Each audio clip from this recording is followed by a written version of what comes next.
وہ خشک لب سوکھا گلا شیر خدا کی آل کا، وہ تیرے ہونٹوں پر تری سوائے میرے القامہ طوفان اٹھانا تھا تجھے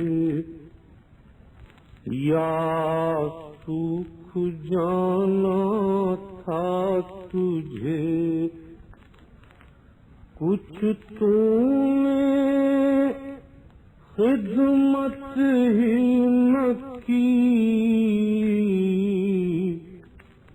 القامہ ایک مشک پانی کے لیے۔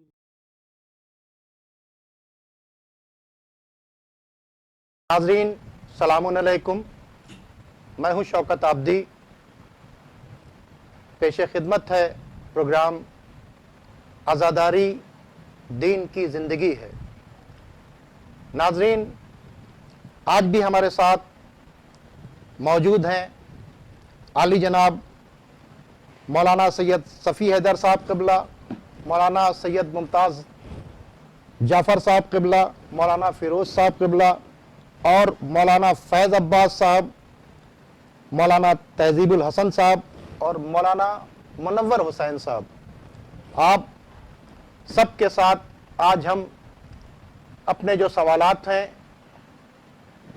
ان کو شیئر کریں گے، ان سے جوابات چاہیں گے، اور عزاداری کی اہمیت کیا ہے، عزاداری کی ضرورت کیا ہے، ان تمام باتوں پر تبادلہ خیال کریں گے۔ تو آئیے بغیر کسی تمہید کے سب سے پہلے میں حجت الاسلام والمسلمین عالی جناب مولانا سید صفی حیدر صاحب قبلہ سے گزارش کرتا ہوں کہ سب سے پہلے وہ عزاداری کی اہمیت پر تھوڑی سی روشنی ڈالیں، اور اس کے بعد جو مین میرا سوال ہے آپ سے کہ شہید اور مظلوم تو بہت سے گزرے ہیں، آخر امام حسین علیہ السلام کی شہادت کے اوپر اتنا اہتمام کیوں ہے؟ میں چاہوں گا پہلے عزاداری کی اہمیت پر، پھر اس کے بعد اس سوال کے اوپر روشنی ڈالنے کی زحمت دوبارہ کریں۔ بسم اللہ الرحمن الرحیم۔ پچھلی گفتگو جو ہم لوگوں نے کی تھی اس میں بات میں نے عرض کی تھی کہ جس دین کے پہنچانے کے لیے اور اس دین کی راہ پہ چلا کے انسانیت کو دنیا اور آخرت ہر جگہ کامیابی کے منزل دینے کے لیے پروردگار عالم نے اتنا اہتمام کیا کہ 1,24,000 نبی بھیجے، اور اس کے بعد 12 امام معین کیے، اور خاتون جنت سیدہ نساء العالمین حضرت فاطمۃ الزہرا سلام اللہ علیہا کو ہدایت کی ذمہ داری دی، اور ان میں سے کسی ایک کی جان کی قیمت کا اندازہ نہیں لگایا جا سکتا۔ انہوں نے جو خدمات کی، جتنی تکلیفیں اٹھائیں تبلیغ میں، دین کے پہنچانے میں، اس کا ہم حساب نہیں لگا سکتے، تو پھر دین کی قیمت کا اندازہ کیسے لگ سکتا ہے؟ اور جو دین اتنا قیمتی ہو، اس دین کے لیے دشمن اتنی کوششیں کرے گا مٹانے کی، لہذا اتنا ہی اس کی حفاظت کا انتظام بھی ہونا چاہیے۔ پروردگار عالم نے جو دین کا نظام حفاظت بنایا ہے اس میں سر فہرست ائمہ کو رکھا، ائمہ کے بعد علماء اور مومنین کو ذمہ داریاں بانٹیں۔ اسی نظام حفاظت میں ایک الہی انتظام عزاداری ہے۔ بالعموم اپنے بزرگوں کی یاد منانا، جو 2 صورتوں میں ہو سکتی ہے، اور معصومین نے فرمایا ہے کہ شیعتنا من فاضل طینتنا، ہمارے شیعہ، ہمارے پیروکار، شیعہ کا مطلب کوئی خاص فرقہ نہیں ہے، لفظ شیعہ عربی میں مکمل طور پر کسی کی پیروی کرنے والے کو کہتے ہیں۔ بہت اچھی بات۔ جناب ابراہیم کے لیے یہ لفظ قرآن مجید میں آیا ہے کہ ان بسم اللہ الرحمن الرحیم ان من شیعتہ لا ابراہیم، جناب نوح کے شیعہ تھے جناب ابراہیم، ان کے دور میں نہیں تھے لیکن ان کی مکمل طور پر پیروی کرنے والے تھے، اس لیے وہ شیعہ کہلائے، تو شیعہ پیروکار کو کہتے ہیں۔ اب یہ بات ضرور اس لفظ کو حاصل ہوئی کہ پیروی کرنے والا باطل کی بھی ہو سکتا ہے اور حق کی بھی ہو سکتا ہے، لیکن حق کا پیروکار ابراہیم اس لفظ سے مخصوص کیے گئے، اور آج علی کی پیروی کرنے والے، جو علی کی پیروی ہے وہ محمد مصطفیٰ صلی اللہ علیہ وآلہ وسلم کی پیروی ہے، اس لیے وہ نفس رسول ہیں، تو یہ شیعہ کہلائے۔ شیعتنا من فاضل طینتنا، ہماری طینت سے، جس سے اللہ نے ہمیں بنایا ہے۔ میں اس کا ترجمہ مٹی نہیں کرتا ہوں، طینت کا لفظ اپنے اندر ایک پیغام رکھے ہوئے ہے، بہت اچھی بات، جو نورانیت بھی اس میں شامل ہے اور اس کے ساتھ ساتھ وہ مٹی بھی شامل ہے جس سے جناب آدم خلق ہوئے تھے۔ شیعتنا من فاضل طینتنا، ہمارے شیعہ ہماری طینت کے بچے ہوئے حصے سے بنائے گئے ہیں، تو پھر اب اس کا نتیجہ کیا ہے؟ وہ ہماری خوشی میں خوش ہوتے ہیں، یفرحون لفرحنا ویحزنون لحزننا، ہماری خوشی میں خوش ہوتے ہیں، جب پیغمبر کی بچی طینت سے بنے ہیں تو ان کی خوشی میں خوش ہوں گے اور ان کی رنجیدگی میں رنجیدہ ہوں گے۔ اس کے مطلب ہمارا طریقہ کار یہ ہونا چاہیے کہ ہم رسول اور آل رسول کی خوشی میں خوش رہیں اور ان کے غم میں غمگین رہیں۔ طینت پیغمبر اور طینت آل پیغمبر کہیں سے رمق بھی ہے، وہ ان کی خوشی میں خوش ہوتے ہیں اور ان کی رنجیدگی میں رنجیدہ ہوتے اور ہیں۔ قرآن نے اس بات کو کہا ہے کہ وہ شخص مومن نہیں ہو سکتا جو اپنی جان سے، مال سے، اولاد سے زیادہ رسول اللہ کو نہ چاہے، اور چاہنے والا جو ہے اپنے چاہنے والے کی خوشی میں خوش ہوتا ہے اور غم یہ میں فطرت کا غمگین تقاضا ہوتا ہے، مگر پروردگار عالم نے اسی فطرت کو نظام حفاظت دین بنا دیا۔ بہت اچھی بات۔ تو وہی عرض کرنا چاہتا تھا کہ حفاظت دین کی قیمت کا جو اندازہ جتنا کر سکے گا اتنا ہی اندازہ عزاداری کی قیمت کا کر سکے گا اور اہمیت کا اندازہ لگا سکے گا، اس لیے کہ عزاداری نظام حفاظت دین ہے۔ خطیب اعظم مولانا غلام اصغر اللہ مقامہ کے فقرے پورے حقائق کو بیان کرتے تھے۔ مثلا یہیں پہ لکھا ہوا ہے کہ ہماری قوم بے دینی اور فضول رسموں کی پابندی کی بیمار ہے، نبی و امام کو فقیہ سمجھنا درجہ نبوت و امامت کی توہین ہے۔ کیا بات ہے، اسی طرح سے ان کا ایک فقرہ ہے کہ عزاداری کربلا کی یاد کو باقی رکھتی ہے اور کربلا دین کی حفاظت کا نام ہے، لہذا عزاداری دین کی حفاظت کا ذریعہ ہے۔ جس دین کی اتنی قیمت ہے کہ جس کے ایک ہادی کی قیمت کا اندازہ نہیں لگا سکتے، وہ دین قیمتی، جب وہ دین اتنا قیمتی ہے تو پھر اس دین کی حفاظت کا قیامت تک جو انتظام اللہ نے کیا ہے عزاداری کی شکل میں، وہ عزاداری کتنی اہمیت رکھتی ہے اور کتنی قیمتی ہے۔ تو میرا سوال ابھی مکمل نہیں ہوا کہ شہادت تو بہت سی ہوئی ہیں، بہت سے لوگ مظلوم شہید کیے گئے ہیں، لیکن شہادت امام حسین پر اتنا اہتمام کیوں کیا گیا ہے؟ جواب یہ ہے کہ اچھے لوگوں کی خوشی میں خوش ہوتے ہیں اور انسانیت تقاضا ہے۔ جانتا بھی نہیں ہے، کل پرسوں جو گفتگو ہوئی تو اس میں کہیں بات آئی تھی کہ کبھی کبھی ہمیں ایکسیڈنٹ کی خبر ملتی ہے، بس گر گئی اور کھائی میں چلی گئی اور تیرتھ یاتری جا رہے تھے، اتنے لوگ مر گئے مثلا، تو ہم رنجیدہ ہو جاتے ہیں۔ بارات جا رہی تھی، ہمیں فکر نہیں ہوتی کس مذہب کا انسان بارات میں جا رہا تھا، کسی ہمارے ساتھیوں کسی نے بات کہی تھی، بہت اچھی بات فطرت ہے، البتہ یہ فطرت اس کی ہے جس کے یہاں انسانیت باقی ہو۔ شہید بہت گزرے ہیں، مظلوم بھی بہت گزرے ہیں، لیکن پہلا جواب تو یہ ہے کہ اگر اس شہید اور اس مظلوم کے علاوہ کسی اور کی شہادت کے تذکرے کا اتنا اہتمام اللہ کی طرف سے، رسول کی طرف سے، اہل بیت کی طرف سے، اصحاب کی طرف سے ہوا ہو تو ہم بھی اتنا ہی اہتمام کریں، لیکن ہمیں پورے نظام دین میں دکھائی دیتا ہے کہ حسین کی شہادت صدیوں بعد ہوئی ہے اور نام حسین پر آدم بھی روئے ہیں، نام حسین پہ نوح بھی روئے ہیں۔ یہ الہی اہتمام کے علاوہ کچھ نہیں ہے، یہ الہی اہتمام ہے۔ اس کے بعد پیغمبر کی سیرت کے بارے ہم لوگ تذکرہ کر چکے بار بار کہ قدم قدم پہ حسین کی شہادت کی خبر دی پیغمبر نے، کبھی خطبہ توڑ کے، کبھی گود میں لے کے، کبھی نہ جانے کتنے واقعات سیرت پیغمبر گرامی کے ہیں کہ امام حسین کی شہادت کی خبر دی ہے اور اس پہ گریہ کیا ہے، اور اس کے بعد اصحاب نے بھی گریہ کیا ہے۔ خصوصیت کے ساتھ یہ حسین کے مجلس جو برپا ہوئی ان کی زندگی میں، کسی کی مجلس زندگی میں برپا نہیں حسین کے علاوہ، کسی پہ گریہ نہیں کیا گیا حسین کے علاوہ. وہ جناب ام سلمہ کے گھر میں برپا ہوئی، رسول روئے سینے پہ، حضرت ام المؤمنین عائشہ کے گھر میں برپا ہوئی ہے. ازواج نبی کی روایات ہیں متعدد کہ پیغمبر ان کے گھر میں حسین پر روئے ہیں، حسین کا تذکرہ کر کے روئے ہیں، اصحاب روئے ہیں، پیغمبر کو روتا دیکھ کے روئے ہیں. تو ایک تسلسل سے یہ بات سامنے یعنی ہے. واقعہ ہونے سے جی قبل ہی حسین کی عزاداری شروع ہو گئی.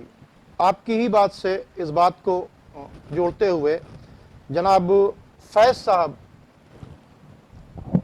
آپ سے ایک سوال کرنا چاہوں گا کہ کیا عزاداری عبادت ہے؟ بہترین سوال ہے یہ کہ عزاداری عبادت ہے یا نہیں ہے، اس لیے کہ آج جو حملے ہوتے ہیں عزاداری کے اوپر، وہ عزاداری کو معصیت دکھانا چاہتے ہیں کہ عزاداری نہ صرف یہ کہ عبادت نہیں ہے بلکہ معصیت ہے. گناہ ہے. لہٰذا یہ سوال بہت اہم ہے اور اس کا جواب بھی میں اپنی استطاعت بھر دوں گا. اور وہ اس طرح سے ہے کہ دیکھیں، کسی بھی چیز کی تعریف جب ہمارے سامنے ہوگی تو پھر اس کے مفہوم اور اس کے جو فروعات ہیں وہ بھی ہمارے لیے مشخص ہوں گے. لیکن جب تک کسی چیز کی تعریف ہمیں نہیں معلوم ہے، ہم اس کی حقیقت تک نہیں پہنچ سکتے. پہلے ہمیں عبادت اور معصیت کی تعریف کرنی ہوگی. عبادت کیا ہے؟ عام طور پہ ہمارا یہ خیال ہے کہ عبادت بس نماز ہے، روزہ ہے، حج زکوٰۃ ہے، 6 عبادتیں ہیں یا 10 عبادتیں، اس سے آگے ہم نہیں بڑھ پاتے. جبکہ جب ہم قرآن یا احادیث میں جاتے ہیں تو ہر وہ عمل جس سے مولا کی رضا حاصل ہو، یعنی اللہ کی رضا حاصل ہو، وہ عبادت کہلاتا ہے. اور اس کے مقابلے میں ہر وہ عمل کہ جس سے اللہ کی ناراضگی حاصل ہو، وہ معصیت کہلاتی ہے. بہت اچھی بات. اور یہ انسان انہی 2 چیزوں میں اٹکا ہوا ہے، یا وہ اپنے اعمال سے عبادت انجام دے رہا ہے یا معصیت انجام دے رہا ہے. یہ انسانوں کی صورتحال. لیکن اگر ہم ملک کی بات کریں تو اللہ نے ملک کو ایسے بنایا ہے کہ وہ صرف اور صرف عبادت کرتا ہے، اس لیے کہ اس کے یہاں خواہش نہیں ہے گناہ کرنے کا، اس کے یہاں جرأت نہیں ہے اور وہ طاقت ہی نہیں ہے کہ وہ گناہ کرے. لہٰذا وہ صرف اور صرف عبادت کرتا ہے. اب ہم جب امام حسین کی بات کرتے ہیں تو ہم دیکھتے ہیں کہ فرشتوں نے امام حسین کا ذکر کیا ہے، ان کی شہادت کا ذکر کیا ہے، اور چونکہ ان کے یہاں احساس نہیں ہے، خواہش نہیں ہے، تو وہ خود تو نہیں روئے ہیں، مگر ایک تذکرہ امام حسین علیہ السلام کا ہوا ہے. مثلا ابھی اشارہ ہوا کہ جناب ام سلمہ کے گھر میں عزاداری ہوئی ہے. کس طرح سے ہوئی ہے کہ حضرت جبریل امین نے پیغمبر کو خبر دی ہے کہ امام حسین عنقریب شہید ہوں گے، اور وہاں پہ گریے کا ماحول بنا. تو حضرت جبریل نہیں روئے ہوں گے، یہ مجھے یقین ہے، اس لیے کہ ان کے یہاں رونا اور ہنسنا نہیں پایا جاتا. لیکن یہ خبر دینا 2 حالتوں سے خالی نہیں ہے، یا یہ عبادت ہے خبر لانا، یا یہ معصیت ہے خبر لانا. فرشتہ معصیت کر نہیں سکتا، لہذا صرف اور صرف عبادت ہوگی. تو یہ ذکر چھیڑنا بھی عبادت ہے. اور اب آئیے امام حسین کی حدیث اگر ہم پڑھنا چاہیں تو امام فرماتے ہیں نفس المحموم لظلم نہ تسبیح وہمہ لنا عبادہ، کہ ہمارے غم کو سن کے جہاں پہ تذکرہ ہو رہا ہے وہاں پر صرف سانس کو لینا یہ تسبیح ہے، اور ہمارے غم کو یاد کرنا یہ عبادت ہے. یہ حدیث ہے امام حسین علیہ السلام کی، اور یہ اشارہ ہے اس بات کی طرف کہ جو پیغمبر اسلام کی، میں بس ختم کر رہا ہوں، معاف کیجیے گا، پیغمبر اسلام نے ایک حدیث بیان کی کہ میں تمہارے درمیان قرآن اور اہل بیت چھوڑ کے جا رہا ہوں، یہ دونوں کبھی جدا نہیں ہوں گے. تو اب ان دونوں کا مرتبہ ہے برابر. اگر آپ قرآن کی بات کریں تو قرآن یوں ہم پورے سال پڑھتے ہیں، پورے برس پڑھتے ہیں، لیکن قرآن کے لیے ایک مہینہ مخصوص کیا گیا ہے، ماہ رمضان، اور وہاں پہ ہم روزہ رکھتے ہیں، قرآن پڑھتے ہیں تو کئی گنا زیادہ ثواب ملتا ہے. اس قرآن کے اترنے کی وجہ سے ماہ رمضان کو یہ فضیلت حاصل ہوئی کہ اگر آپ اس میں سانس بھی لیتے ہیں روزہ رکھ کر تو پھر آپ کو ثواب ملتا ہے. اچھی بات ہے، بہت اچھی. اب یہ تو بات ہو گئی قرآن کی، تو اہل بیت کے لیے بھی تو کچھ ہونا چاہیے. یہ ماہ محرم، یہ ماہ سفر، یہ تذکرہ ہے اہل بیت کا، لہذا ان کا تذکرہ جہاں بھی ہوگا وہاں پر بیٹھ کے اگر کوئی سانس لیتا ہے تو وہ تسبیح بھی ہے اور عبادت بھی ہے. اس کے مطلب جی جی جی جی جی جی جی جی قرآن کریم میں صاف مطالبہ سورہ شورى میں بسم اللہ الرحمن الرحیم قل لا اسألکم علیہ اجرا الا المودۃ فی القربى، مودت اور محبت دل میں پیدا ہونے والے جذبے ہیں جو دل میں چھپے رہیں، پتہ نہ چلے، یہ بھی ہو سکتا ہے، اور جب ظاہر ہوں گے تو کسی نہ کسی عملی شکل میں سامنے آئیں گے. کبھی مودت خوشی کے آنسو کی شکل میں باہر آئے گی، اور کبھی مودت و محبت غم کے آنسو کی شکل میں باہر آئے گی. کبھی بچے کی پیدائش کی خبر سن کے آدمی شدت محبت میں ہنس پڑتا ہے، خوشی میں بھی آنسو آتے ہیں اور غم میں تو آتے ہی آتے ہیں. اور مودت میں آدمی تحفے دیتا ہے، ملتا ہے، ملاقات کرتا ہے، گلے سے محبت ان سب اعمال کو انجام دلواتی ہے. میں یہ عرض کرنا چاہتا ہوں کہ اگر یہ حکم خدا ہے کہ ان سے محبت کرو تو پھر اس محبت کے اظہار کے جتنے طریقے ہوں گے وہ سب حکم خدا کی اطاعت ہوں گے. اور عبادت کہتے ہی اس کام کو ہیں کہ جو اللہ کے حکم کے مطابق اللہ کی رضا حاصل کرنے کے لیے انجام دیا جائے. اگر اس نیت سے نہ ہو تو ساری راتوں کی نمازیں بھی بیکار ہو سکتی ہیں, اور اگر اس ارادے اور نیت سے ہو تو بستر پر سونا بھی عبادت بن جاتا ہے. لہذا میں عرض کرنا چاہوں گا کہ صریح حکم مودت, جو وجوب محبت و محبت کی آیت ہے صریح, اس کی عملی شکل جہاں بھی آئے گی محبت کی, وہ عبادت بن جائے گی. اس لیے حکم خدا کی پیروی ہے. دیکھیے بہت اچھا پیغام دیا فیض صاحب نے کہ جس مہینے میں قرآن نازل ہوا, یعنی رمضان کے مہینے میں, اور قرآن و اہل بیت برابر ہے, تو ہم رمضان کے مہینے میں زیادہ سے زیادہ قرآن پڑھنے کی بات چیت کرتے ہیں. تو پھر جب قرآن اور اہل بیت دونوں ایک دوسرے کے ساتھ ہیں, تو جس مہینے میں امام حسین کی شہادت ہوئی ہے, تو پھر ہماری ذمہ داری بنتی ہے کہ امام حسین کی شہادت اور ان تکلیف اور مصائب کے ایام میں ہم امام حسین کی یاد منائیں. میں ایک سوال کرنا چاہتا ہوں جناب ممتاز جعفر صاحب آپ سے, کہ دیکھیے جب بھی ہم جلوس لے کر نکلتے ہیں یا مجلس کرتے ہیں یا ماتم کرتے ہیں, تو اکثر شرک, بدعت اور حرام کی آوازیں سننے کو ملتی ہیں, اور یہ آوازیں ہمیں کسی اور سے نہیں کلمہ گو سے سننے کے لیے ملتی ہیں. تو کیا آپ تھوڑی سی وضاحت اس بات پر کریں گے کہ کیا عزاداری شرک, بدعت اور حرام ہے؟ بسم اللہ الرحمن الرحیم. دیکھیں عزاداری کی بات چل رہی ہے. اصل مسئلہ یہ ہے کہ عزاداری نہ عقلیات سے اس کا تعلق ہے اور نہ سیاسیات سے ہے, بلکہ اس کا تعلق شریعت اسلامیہ سے ہے. شریعت جو ہمارے سامنے ہے وہ قول معصوم, فعل معصوم اور تقریر معصوم کے ذریعے ہے. اب مسئلہ یہ ہے کہ اگر آپ تاریخ کا مطالعہ کیجئے تو قول معصوم بھی ہمارے سامنے ہے, اور تقریر معصوم بھی ہے, اور فعل معصوم بھی ہے. عمل کر کے باقاعدہ دکھایا گیا ہے. اور جہاں تک رہا جلوس و عماری وغیرہ جو آپ بتا رہے ہیں, تو اس میں جو ہے عماری جو ہم بناتے ہیں وہ شبیہ ہے اس عماری کے لیے جو جناب یعنی اہل حرم کے لیے بنائی گئی تھی. علم جو ہم بناتے ہیں, ہم علم جناب عباس کے علم کی شبیہ بناتے ہیں. ہمارے پاس جو زری بنتی ہے وہ زری ہم شبیہ بناتے ہیں ذریعہ امام حسین علیہ السلام سے. تو شبیہ بنانا جو ہے بدعت نہیں ہے, کیونکہ ہمارے سامنے معصومین سے روایتیں بھی موجود ہیں کہ یہاں تک کہا گیا کہ اگر والدین کی قبر کے نشان بھی اگر نہیں معلوم ہے تو آپ ایک قبر کا نشان بنا کر جو ہے وہاں بیٹھ کے آپ دعا مانگیے. تو یعنی یہاں پر جو ہے ایک طریقے سے شبیہ بنائی جا رہی ہے قبر کی, تو اس کو جو ہے معصوم نے اجازت دی ہے. تو یاد رکھیں کہ ہر چیز کی شبیہ. تھوڑی دیر کے لیے ایک مسئلہ اور آپ کے سامنے رکھ دیا جائے کہ کعبے کی یعنی مسجد الحرام کی شبیہ جو ہے مسجد ہے. آپ جو ہے کعبے تمام مسجدیں جو ہیں ہمارے لیے یعنی قابل احترام ہے, اور اس کا جی نجاست کے حالت جا بھی نہیں سکتے. تو ہمارے سامنے جو شبیہ بنانا جو ہے کوئی بری بات نہیں, بلکہ معصومین کے قول کے مطابق ہے.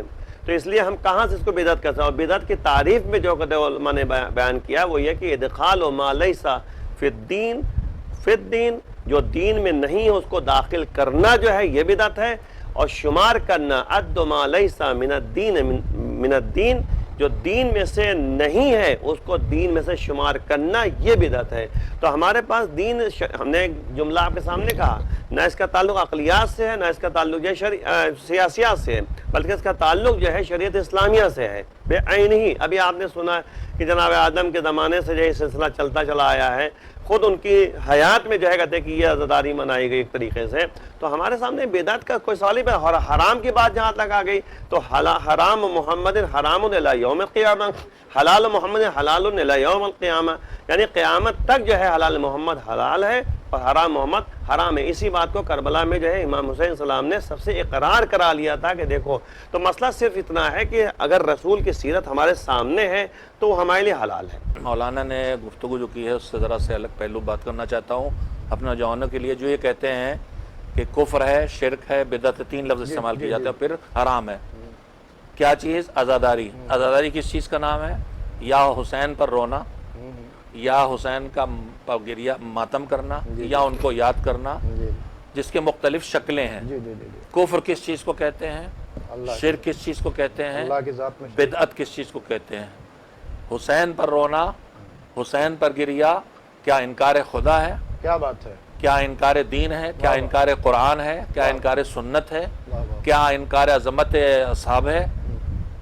ہم اس نظریے کے قائل نہیں ہیں جو نظریہ عالم اسلام سے سامنے آیا ہے کہ ذکر حسین حرام ہے اس لیے کہ غزالی ہاں امام غزالی کا کہ ذکر حسین حرام ہے اس لیے کہ اس سے بغض صحابہ پیدا ہوتا ہے. ذکر حسین سے بغض صحابہ نہیں پیدا ہوگا، ذکر حسین سے محبت صحابہ کی پیدا ہوگی، اس لیے کہ صحابہ حسین کو چاہتے تھے اتنا، اس لیے کہ رسول چاہتے تھے، جو رسول کا محبوب و اصحاب کا محبوب تھا. کوئی اصحاب میں ایسا نہیں تھا جو حسین کا دشمن رہا ہو. تو یہ کیسے جوڑا گیا کہ ذکر حسین حرام ہے؟ دلیل مولانا فرمائیے. کی ڈیفینیشن لوگوں نے اپنے حساب سے گڑھ لی. اللہ جانے وہ کون سا صحابی جو حسین سے بغض، حسین کے تذکرے سے بغض صحابہ کیسے؟ بہرحال یہ ایک ضمنی بات تھی. تو کفر انکار خدا، انکار دین، انکار رسالت کا نام ہے. شرک اللہ کا شریک بنانا یا خالق ماننا کسی کو، یا قادر مطلق ماننا، یا عالم مطلق ماننا، یا پھر اس کی عبادت میں شریک بنانا، اس کے افعال میں شریک بنانا. مختلف شرک کی قسمیں ہیں. عزاداری ان میں سے کون سا شرک ہے؟ عزادار اپنے عمل سے گریہ کر کے کس چیز کی دلیل دیتا ہے کہ جس پہ ہم رو رہے ہیں وہ شہید ہوا، اس کو موت آئی ہے. عزادار کہاں اس کی عبادت کر رہا ہے، کہاں اس کو سجدے کر رہا ہے، کہاں اس کی نماز پڑھ رہا ہے، کہاں اس کو رکوع کر رہا ہے؟ تو نہ شرک ہے، بدعت ابھی مولانا نے اس کی وضاحت کر دی. اور جب نہیں ان میں سے کچھ تو پھر حرام بھی نہیں ہو سکتا، اس لیے کہ ایک قانون اور ہے، قانون حلیت، اصالت الحلیہ. شریعت کا قانون ہے کہ اللہ نے سب کچھ حلال بنایا ہے، بس کچھ چیزیں حرام ہیں. حلال کرنے ثابت کرنے کے لیے دلیل کی ضرورت نہیں ہے، حرام ثابت کرنے کی دلیل ضرورت جو آپ نے فرمایا. بہت اچھے رخ پر ہماری گفتگو ہو گئی کہ جو بات کہی ہے کہ بھائی نہ ہم اللہ کی ذات میں امام حسین علیہ السلام یا ان کے ساتھیوں کو شریک کرتے ہیں، نہ ہم ان کی عبادت کرتے ہیں، اور نہ اللہ کے کسی احکام کا عزاداری کے ذریعے انکار کرتے ہیں. تو نہ یہ کفر ہے، نہ یہ شرک ہے، اور نہ یہ حرام ہے، اور نہ ہی یہ بدعت ہے. اب میں کیونکہ وقت بھی ہمارے پاس کم ہوتا ہے، اب میں جناب فیروز علی صاحب سے دست بستہ، مولانا فیروز علی صاحب آپ سے دست بستہ گزارش ہے کہ کیا عزاداری کا حکم قرآن مجید میں موجود ہے؟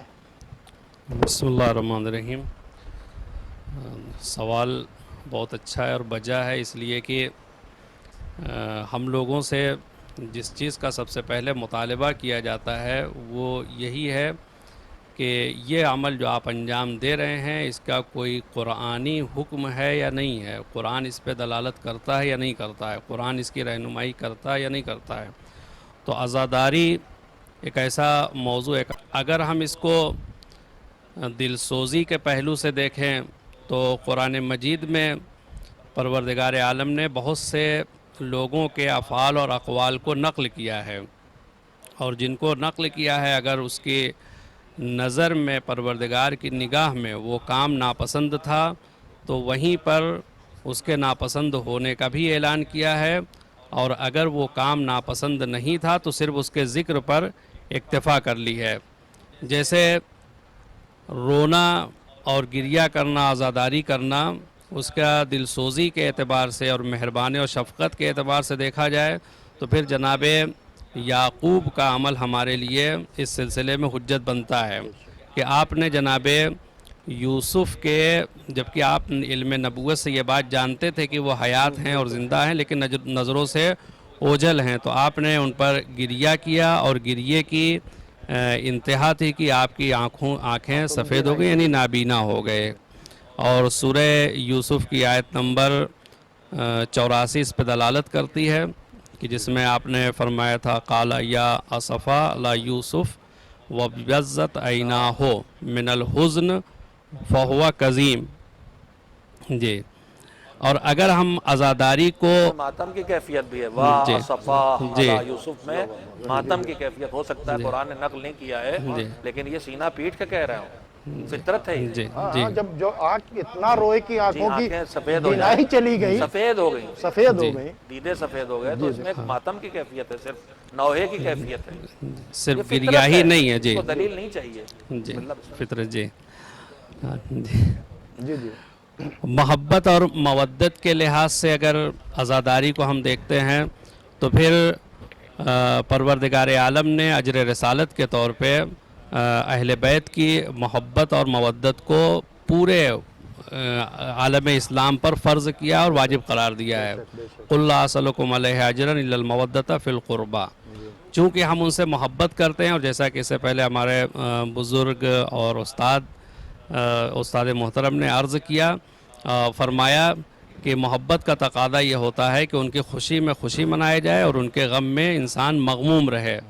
تو اب یہ عزاداری اسی محبت کا نتیجہ ہے. اگر ہم عزاداری کو ایک ذرا اور دوسرے پہلو سے دیکھیں تو یہ عزاداری ایک لحاظ سے صدائے احتجاج ہے ظلم کے خلاف. یعنی یہ جو رو رہا ہے، یہ جو گریہ کر رہا ہے، ایک تو یہ ہے کہ ہمارا محبوب ہم سے بچھڑ گیا ہے، اس کے اوپر یہ ظلم و زیادتی ہوئی ہے. دوسری طرف یہ کہ اس ظالم کے خلاف بھی صدائے احتجاج ہے جس نے یہ ظلم انجام دیا ہے. تو اس سلسلے میں بھی قرآن مجید نے کہیں صراحتاً حکم دیا ہے اور کہیں اس کے طرف اس کی اجازت دی ہے. جیسے وہ آیہ کریمہ ہے سورہ نساء کی آیت نمبر 148، اس میں پروردگار عالم ارشاد فرماتا ہے لا يحب اللہ الجہر بالسوء من القول الا من ظلم. یعنی جس کے اوپر ظلم ہوا ہے، اگر وہ بآواز بلند صدا احتجاج بلند کرتا ہے تو اس میں یعنی پروردگار عالم کے نظر میں یہ ناپسند نہیں ہے. اگر اس کا الٹا یعنی مفہوم نکالیں گے تو یہ جس کے اوپر ظلم ہوا ہے اور وہ صدا احتجاج بلند کر رہا ہے، چاہے جس شکل میں بھی ہو، جس سطح پر بھی ہو، تو یہ پروردگار کو پسند ہے. اور یہ کلی حکم اس نے دیا ہے کہ مظلوم کو اور جس کے اوپر ظلم ہوا ہے اس کو اس بات کا حق حاصل ہے کہ وہ صدا احتجاج بلند کرے. اور عزاداری کو اگر ہم ولی خدا سے رابطے کے عنوان سے دیکھیں تو پھر یہ بھی یعنی ایک اس رابطے کو مضبوط کرنے کا ذریعہ ہے. اس رابطے کو جو ولی خدا سے ہمارا رابطہ ہے، وہ عزاداری اس رابطے کو مضبوط کرتی ہے، کہ جس کی دلیل وہ آئے ولایت ہے کہ جس میں پروردگار عالم نے ارشاد فرمایا انما ولیکم اللہ ورسولہ والذین آمنوا الذین یقیمون الصلاۃ ویؤتون الزکاۃ وہم راکعون. یہ ایک مولا کائنات کے شان میں ہے، لیکن اس میں جب ولی کا تذکرہ ہوگا تو بقیہ اولیاء الہی بھی اس میں شامل ہوں گے. اور اگر ہم عزاداری کو شعائر کے عنوان سے دیکھیں، یہ عزاداری یعنی ایک علامت، ایک شاعر ہے اور ایک شعیرہ ہے، شاعر ہے، پروردگار کی نشانیوں میں سے ایک نشانی ہے. تو پروردگار کی نشانی یعنی جو خدا تک پہنچائے، یعنی وہ نشانی اور علامت یعنی جو خدا تک ہم کو پہنچائے. تو امام حسین علیہ السلام کی عزاداری وہ ہوتی ہے کہ جو ہم کو امام حسین علیہ السلام سے قریب کر کے پروردگار سے قریب کرتی ہے. جیسا کہ اس سے پہلے بھی برادر گرامی فیض عباس صاحب نے اس پہ پوری دلیل کے ساتھ پیش کیا کہ عزاداری عبادت ہے. تو یہ 5 عنوان ہیں اور پانچوں کے سلسلے میں پروردگار عالم نے قرآن مجید میں اس کا حکم دیا ہے یا اس کی تائید کی ہے یا اس کی اجازت دی ہے. اب اگر ہم ان آیتوں کو سیرت نبی اکرم اور سنت پیغمبر خدا سے ملا کر دیکھیں تو پھر وہاں پر بات بالکل آیا ہو جاتی، جس کی طرف بزرگوں نے اشارہ کیا کہ نبی اکرم نے متعدد بار یعنی قولاً فعلاً اور تقریراً تینوں اعتبار سے امام حسین اسلام کی عزاداری کی اور عزاداری کا حکم دیا، اور اس میں جو عزاداری کر رہا تھا اس کی تائید بھی کی آپ نے. اور صرف یہی یعنی صرف نبی اکرم کی سیرت نہیں ہے، اور بقیہ اگر صحابہ کے حد تک دیکھیں گے تو پھر وہ بھی نبی اکرم کی سیرت پر عمل کرتے ہوئے اسی پر عمل کر رہے تھے. کیونکہ ہمارے پاس وقت کم ہے تو میں اب جناب منور حسین صاحب سے ایک سوال کرنا چاہوں گا کہ جناب کیا حدیث منبکا کا یہ مطلب ہے کہ صرف کربلا والوں پر آنسو بہا لیے جائیں اور سارے واجبات ترک کر دیے جائیں اور کوئی بھی حرام کام کیا جائے تو اس پر کوئی اعتراض نہیں ہے؟ کیا منبکا کا یہ مطلب ہے؟ بسم اللہ الرحمن الرحیم. دیکھیے گریے کے متعلق 3 لفظ آئے ہیں، ایک بکا،